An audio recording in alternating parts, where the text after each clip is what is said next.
Hi guys, అందరూ ఎలా ఉన్నారు?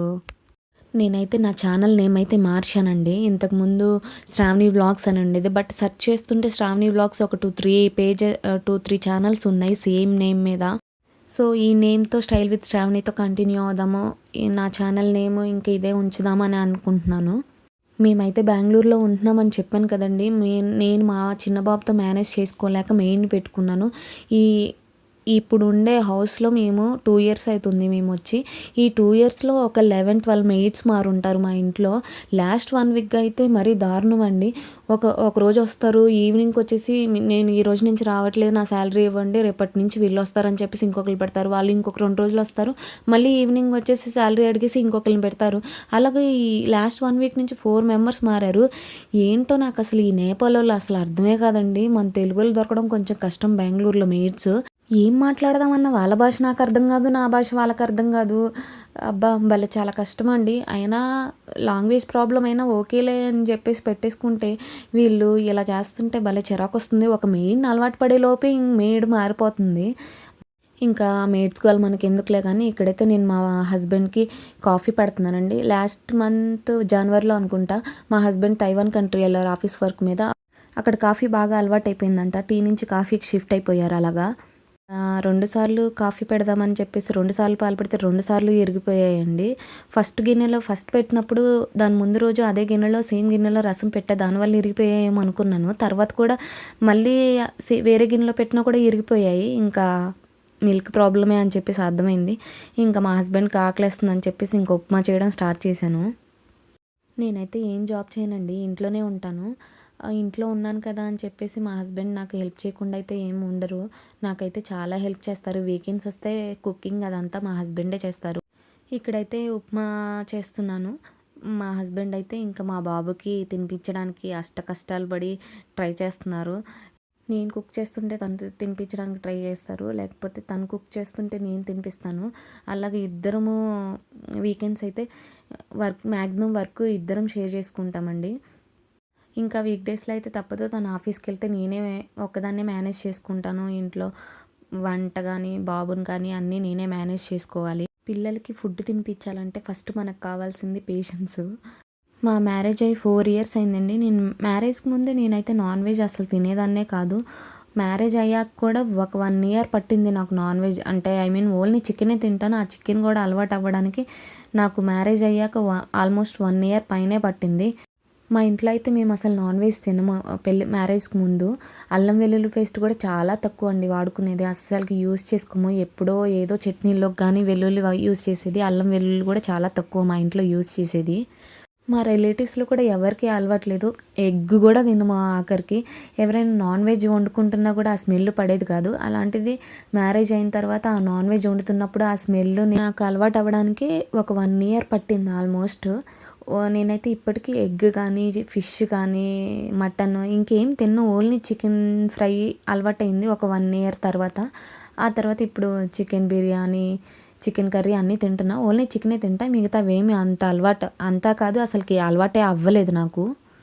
రా చికెన్ కడగడం కానీ మ్యాగ్నేట్ చేయడం కానీ అవన్నీ నాకు ఇప్పటికీ కష్టమే. నేను అవన్నీ చేయలేను. బట్ కుక్ చేస్తాను. మటన్ కూడా కుక్ చేస్తాను. ఫిష్ అయితే నేను ఎప్పుడూ ట్రై చేయలేదు, ట్రై చేయాలని కూడా అనుకోవట్లేదు. ఆ స్మెల్ కొంచెం నాకైతే అస్సలు పడదు. అందుకే ఇక్కడ మా హస్బెండ్ మ్యాగ్నేట్ చేస్తున్నారు. కడగడం కానీ మ్యాగ్నేట్ చేయడం కానీ అన్నీ తనే చేసేవాడు. మ్యారేజ్ అయిన ఫస్ట్లో అయితే ఆడుతూ పాడుతూ పని చేస్తుంటే అలుపు సలుపు లేదులే, పెళ్ళంకి సపోర్ట్ చేస్తే జీవితమే హాయే. మ్యారేజ్ అయిన ఫస్ట్లో అయితే కుకింగ్ కానీ అంతా మొత్తం మా హస్బెండే చేసేవాళ్ళు. మా హస్బెండ్ అయితే నాన్ వెజ్ కానీ వెజ్ కానీ అన్నీ మంచిగా వంటలు అయితే మంచిగా వచ్చు, సూపర్గా చేస్తాడు. ఈరోజు నేను వీడియో చేస్తాను. నేనే చికెన్ బిర్యానీ చికెన్ ఫ్రై చేస్తాను, కూర్చో అని చెప్పేసి నేనే స్టార్ట్ చేశానండి. ఇక్కడ ఆనియన్స్, మిర్చి అండ్ టమాటాస్ అన్నీ కట్ చేసుకుంటున్నాను బిర్యానీలోకి. ఇంకా పుదీనా, కొత్తిమీర అవన్నీ కలిపి పేస్ట్ ఆడుతున్నాను బిర్యానీలోకి. మీలో కూడా ఎవరైనా మ్యారేజ్కి ముందు వెజిటేరియన్, మ్యారేజ్ అయిన తర్వాత నాన్ వెజిటేరియన్, హస్బెండ్ కోసం మారిన వాళ్ళు ఎవరైనా నాలాగా ఉన్నారా? ఉంటే కమెంట్ చేయండి, ఖచ్చితంగా రిప్లై ఇస్తాను. అండ్ మీకు క్వశ్చన్ రైజ్ అవ్వచ్చు, మీరెందుకు నాన్ వెజ్ తినరు, మీ హస్బెండ్ వాళ్ళు ఎందుకు నాన్ వెజ్ తింటారు అని చెప్పేసి. అవునండి, మా క్యాస్ట్లో గుంటూరు డిస్ట్రిక్ట్ కానీ, కృష్ణా డిస్ట్రిక్ట్ కానీ అండ్ ప్రకాశం డిస్ట్రిక్ట్లో కొంచెం మా క్యాస్ట్లో నాన్ వెజ్ తినడం అయితే చాలా తక్కువే. అండ్ ఇంకా కృష్ణా అవతల నుంచి గోదావరి వాళ్ళు, వైజాగ్ సైడ్ అంతా నాన్ వెజ్ తింటారు మా క్యాస్ట్లో. సో అది ప్రాబ్లము మాకు. మా ఇద్దరిది love marriage, but same క్యాస్టే. But వాళ్ళు నాన్ వెజిటేరియన్స్, మేము వెజిటేరియన్స్. బట్ మేము లవ్ చేసుకున్నామని చెప్పేసి ఇంట్లో పేరెంట్స్ని ఒప్పించుకొని పెళ్లి చేసుకున్నాము.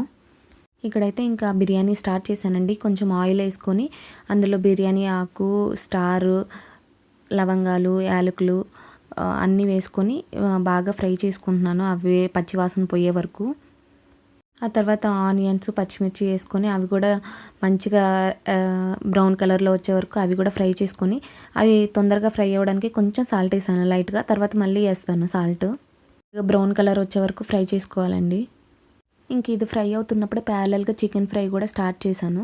ఒక బాణీ పెట్టి కొంచెం ఆయిల్ వేసి ఆల్రెడీ మ్యాగ్నేట్ చేసుకున్నాను, ఫ్రిడ్జ్లో పెట్టేసుకున్నాను. దాన్ని తీసుకొచ్చి ఇంకా చికెన్ ఆల్రెడీ మ్యాగ్నేట్ చేసిన దాన్ని ఆయిల్లో వేసేసి మూత పెట్టేసి ఫ్రై చేసుకోవడం. పెద్దగా ఏం ఫ్రైకి ఇంకేం యూస్ చేయను. ఇంకా ఆనియన్స్ అయితే మంచిగా వేగిన తర్వాత అల్లం వెల్లుల్లి పేస్ట్ వేసేసుకున్నాను. ఆ తర్వాత టమాటాస్ కూడా వేసుకొని మంచిగా ఫ్రై చేసిన తర్వాత ఆల్రెడీ మిక్సీ పట్టాను కదా పుదీనా, కొత్తిమీర పేస్ట్, అది కూడా ఫ్రై చేసేసుకోవాలి. పచ్చివాసన అంతా పోయే వరకు మంచిగా ఫ్రై చేసుకున్న తర్వాత చికెన్ వేసేసాను. చికెన్ కూడా మంచిగా ఉడికిన తర్వాత ఆల్మోస్ట్ 70% ఉడకాలి. ఇంకా కారం, ఉప్పు, కొంచెం ధనియాల పొడి, గరం మసాలా అన్నీ వేసేసుకొని మూత పెట్టేసుకోవడమే.